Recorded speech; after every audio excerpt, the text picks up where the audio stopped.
At the tip of the Indian peninsula, where the Bay of Bengal, the Arabian Sea, and the Indian Ocean converge, a 95-foot tall colossal statue of Thiruvalluvar, the Indian poet and philosopher, stands on a 38-foot tall pedestal.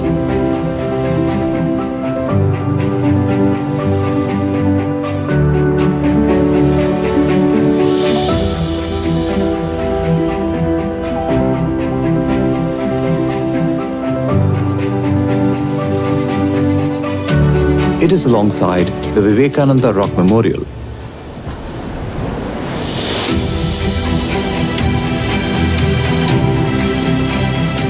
It attracts several thousand people every year who pay their respects to it.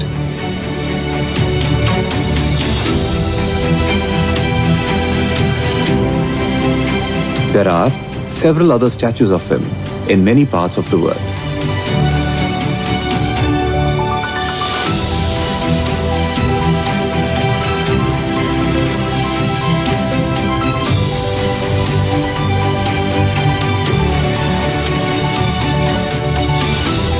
Thiruvalluvar Temple in Chennai, formerly Madras, in Tamil Nadu, is believed to be several centuries old.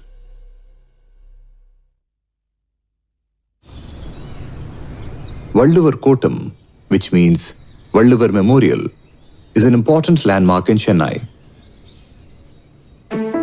Why is Thiruvalluvar so widely memorialized? Thiruvalluvar, also known as Valluvar, was a poet and philosopher who wrote Thirukkural, also referred to as Kural. Though Kural has attained worldwide fame, we have very little factual information about the author Valluvar himself. He is believed to have lived 2000 years ago in Tamil Nadu and wrote Kural in Tamil, one of the oldest surviving classical languages of the world. Although historians differ regarding the year of his birth, the Tamil Nadu government officially recognized 31 BC as the year of his birth and observes Thiruvalluvar Day in the middle of January every year. Kural is written in 1,330 couplets. It has 133 chapters, each with 10 couplets. In it, he explores nearly every aspect of human life, offering timeless and universally applicable guidelines for living a meaningful existence. Kural is widely recognized as superior to many ethical writings of ancient and modern languages due to its structure and texture.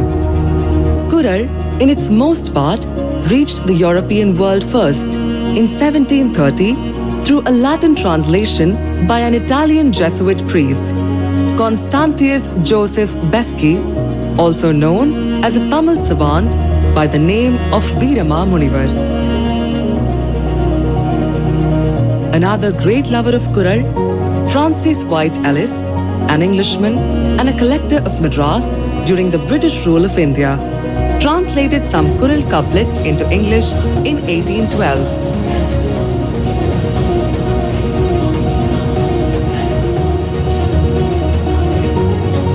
Besides, he was responsible for minting gold double-star pagoda coins at the Madras Mint of the East India Company, bearing Valluvar's image in a meditating position.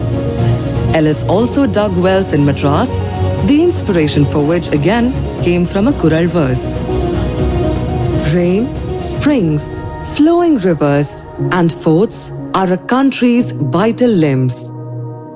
G.U. Pope, an Anglican Christian missionary, finally translated the complete Kural text into English in 1886. His translation reached a still wider audience. Kural has since been translated into more than 58 languages and remains alongside the Bible and the Quran as one of the most translated works in the world. Kural was first printed in the original Tamil in 1812. Kural has won world acclaim.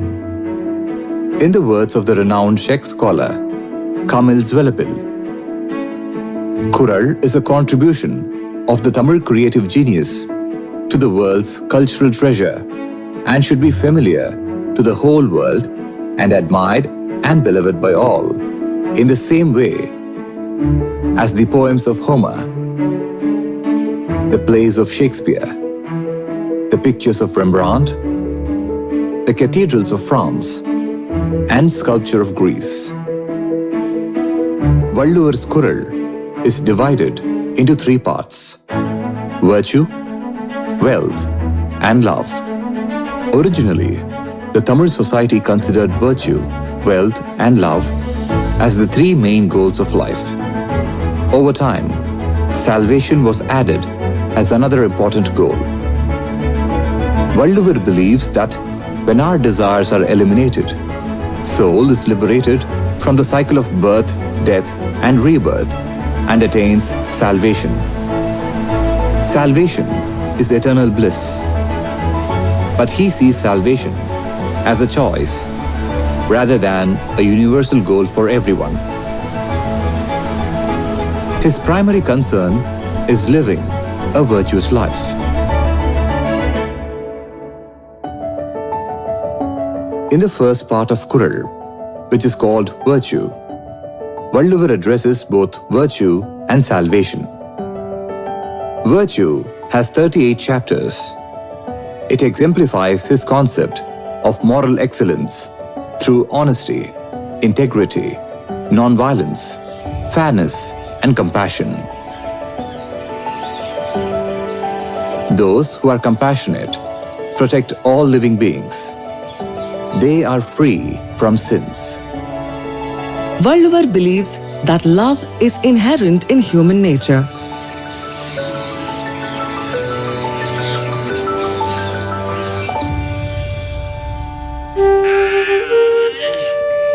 For Valluvar, children are the greatest treasures of the family. Many believe music brings ultimate joy. But Valluvar, with his characteristic insight, observes that only those who have not heard the innocent chatter of their children would laud the music of the lute and flute above it.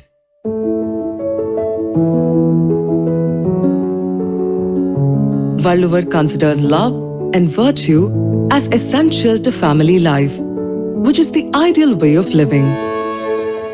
Parents, the spouse, and children should be cared.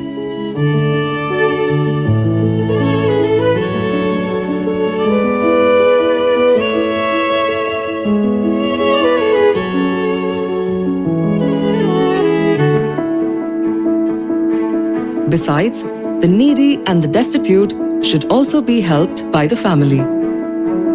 Love transforms into compassion, and it is demonstrated through charity. Both charity and philanthropy are seen as societal responsibilities with no expectation of reward.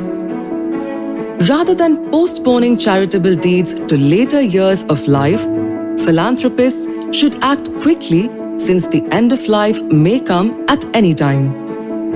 Those who do not love others are selfish, while those who love others are willing to give even their very bones to help them.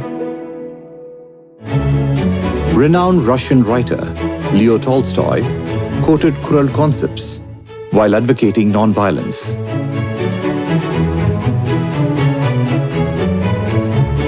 Mahatma Gandhi, the modern apostle of non-violence, got to know through Leo Tolstoy a few Kural verses which led him to the path of non-violence. Those who harm us should feel ashamed of themselves by our kind deeds done to them, was one among them. He used non-violence as his weapon during the freedom struggle in India.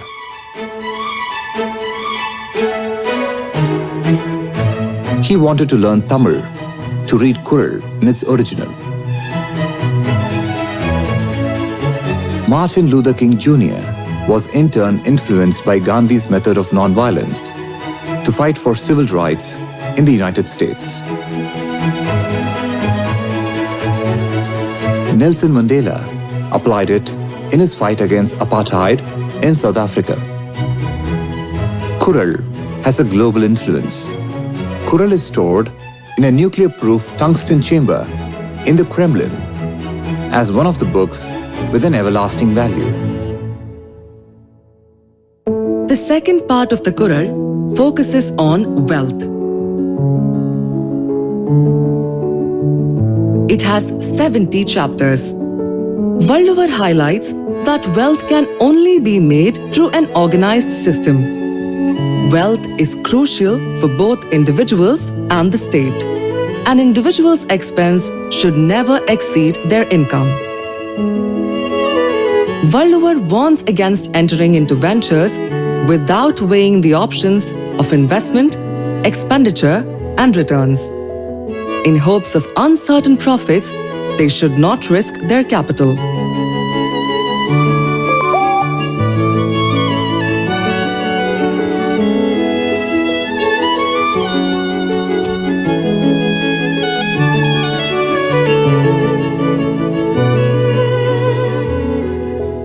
He outlines qualities of effective leadership and good governance. He outlines the essential functions of management: planning, organizing, staffing, directing, and controlling, which are remarkably similar to modern management frameworks.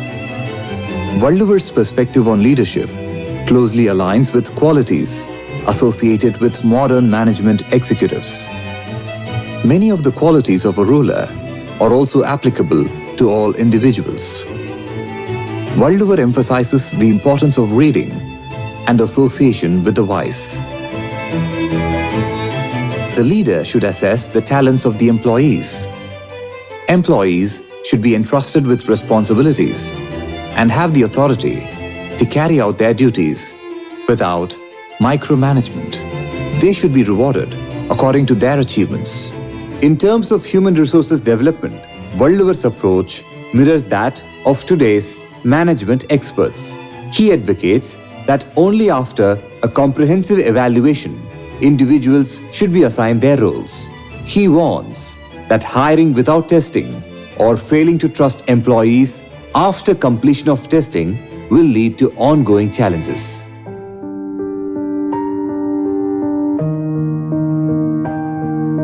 Valluvar suggests noble ambition, appropriate goals and objectives, accompanied by hard work, lead to success. Valluvar cautions that we cannot assume everything will go according to our plan.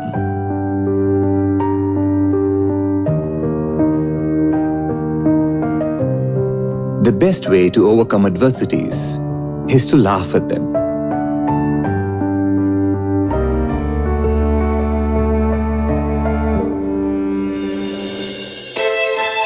For Valluvar, the power of speech is the greatest gift a person can possess.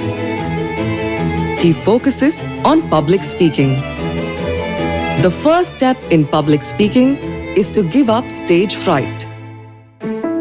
Many may face death on the battlefield rather than face the audience without fear, says Valluvar with wry humor.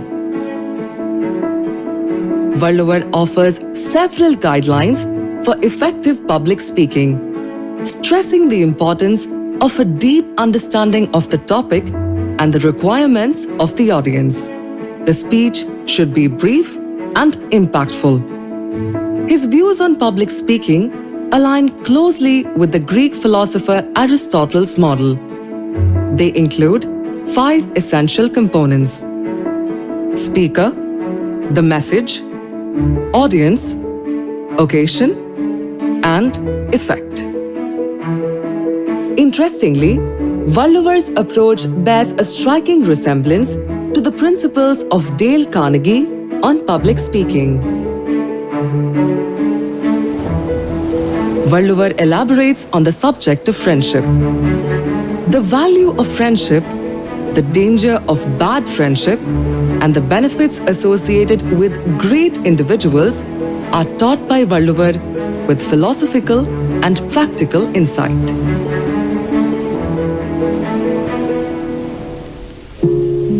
Valluvar defines an ideal country as one that is free from war, famine, epidemic, and internal conflicts.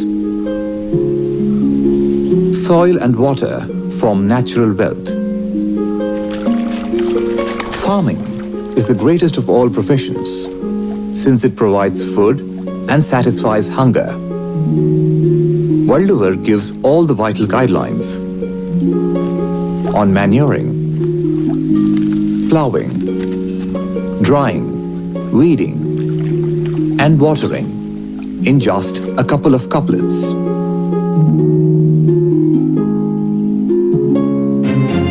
As a worldly philosopher, he does not overlook the safety of a nation and its people during war. He offers his counsel on everything related to the safety of the country and the operations of the entire state machinery. Plato, the Greek philosopher, believed only philosophers were fit to rule, whereas Valluvar advises rulers to attain knowledge and training and seek the counsel of the wise. The rulers should be brave, kind, and easily approachable. The ideal fortress should be surrounded by water, open space, mountains, and forest.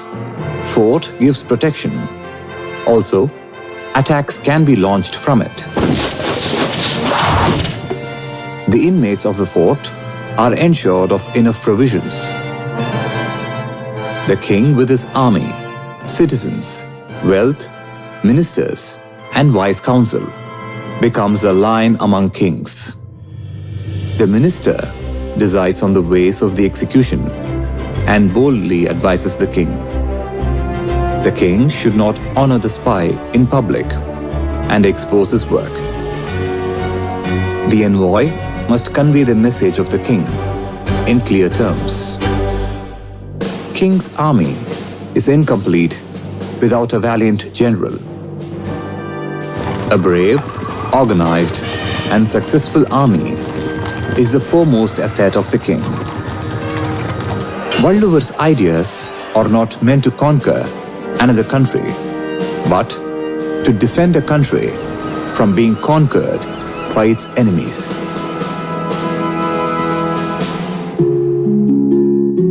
The third and final part of Kural is called Love.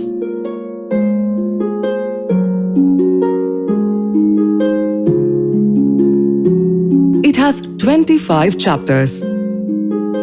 In this, the psychology of love, the relationship between man and woman, are described with lyrical beauty.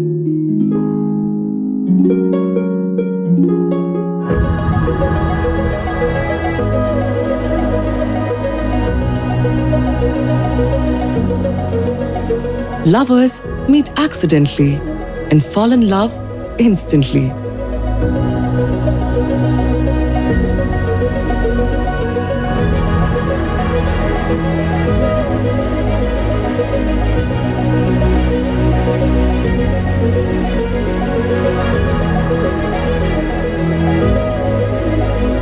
Once smitten by love, they have no other thought but of each other.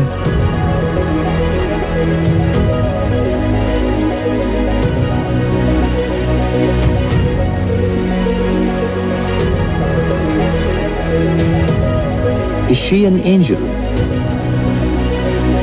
A beautiful peacock? A maiden adorned with jewels? She is a real puzzle.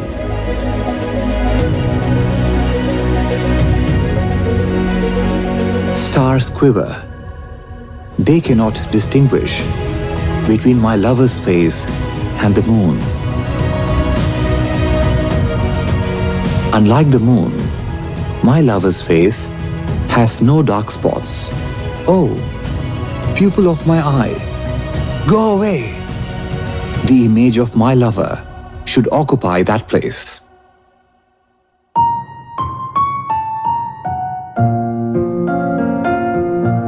If If I paint my eyes, my lover residing in them may disappear.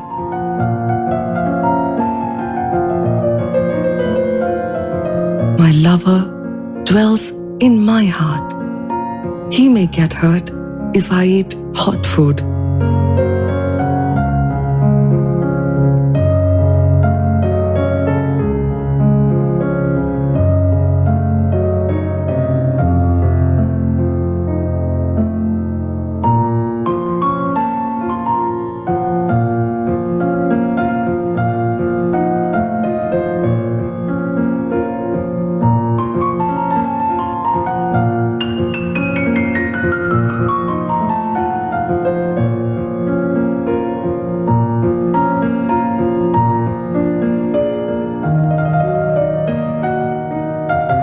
If I blink, my lover may disappear from my eyes, but it is he who will be blamed for deserting me.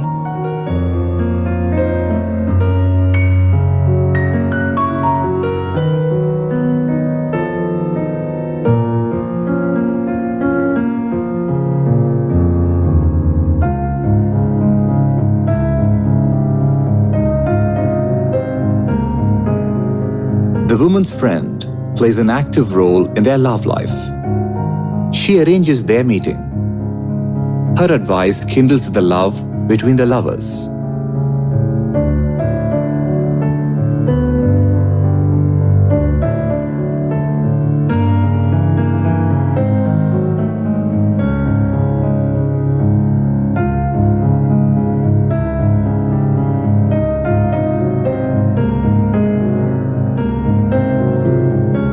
My relationship with her is the same as the relationship between body and soul.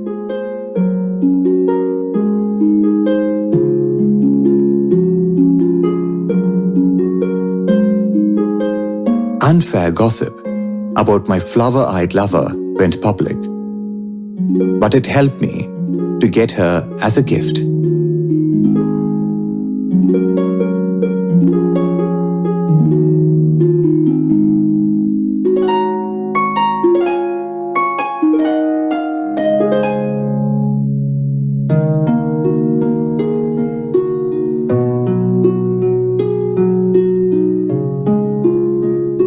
He is heartless to depart. He is going abroad to work. My hope of regaining his love is gone forever. He knows how separation can bring pain, yet he leaves me. He cannot be trusted.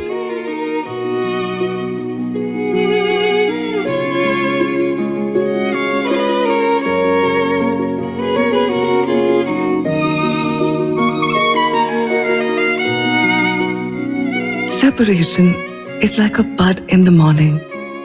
It blossoms into a full-blown flower in the evening. My eyes loved him so much, but now, without him, they weep. It is total mockery.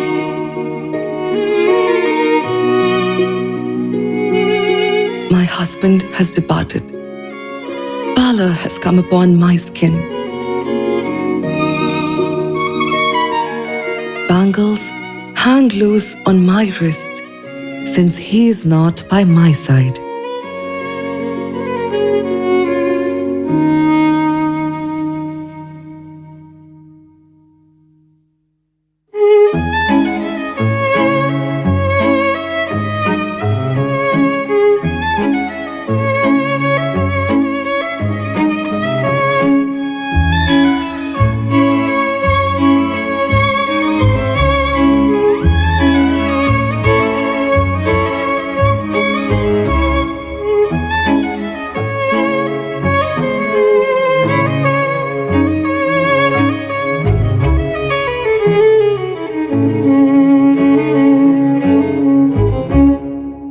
Do not embrace him. Sulk. Watch him suffer for some time.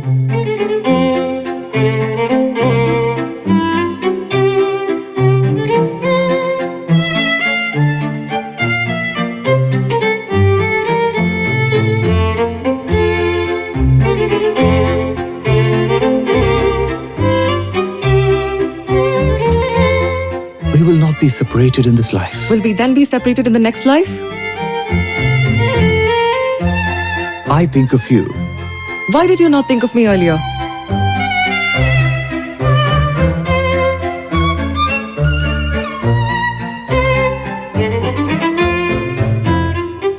Salt to food is like sulking to love. Too much of either will bring ruin.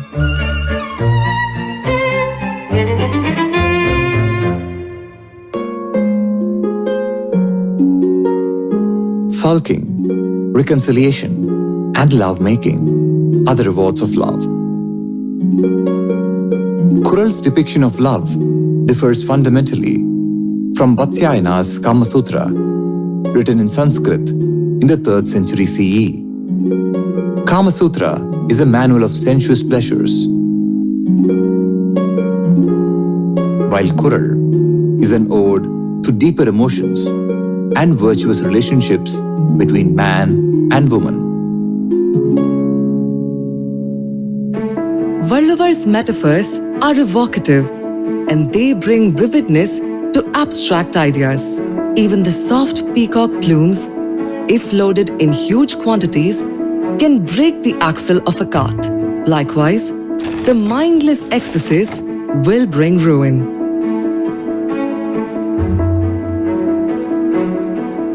To speak in an assembly of the learned without the fullness of knowledge is like playing chess on a blank board without squares and rows.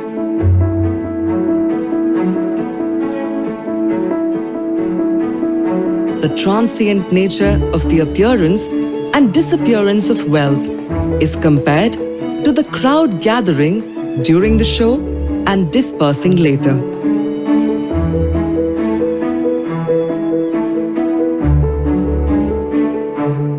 A stained mirror cannot reflect clearly.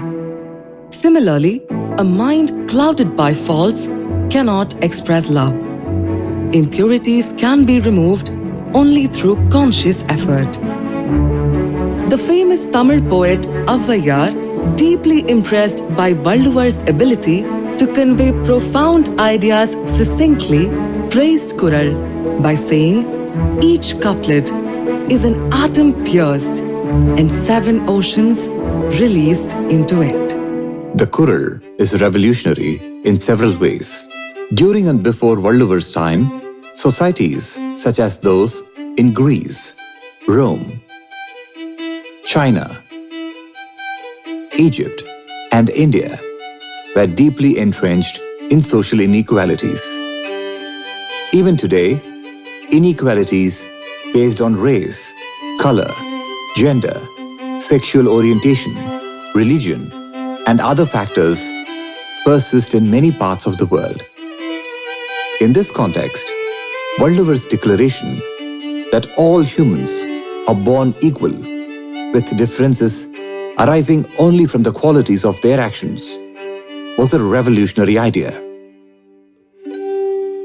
At a time when male promiscuity, prostitution, and consumption of alcohol were widespread, his condemnation of them was truly groundbreaking. He asserted that genuine wisdom resides in recognizing the truth in all matters, regardless of the speaker.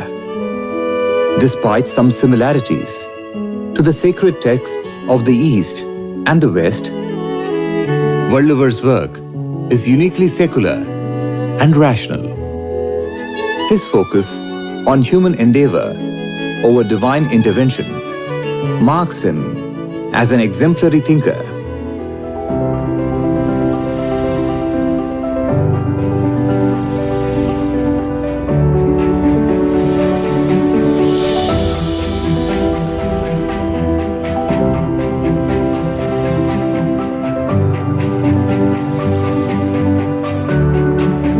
Because of its intrinsic beauty and relevance to universal human values such as morality, education, friendship, love, and leadership, Kural is immortal and universally applicable.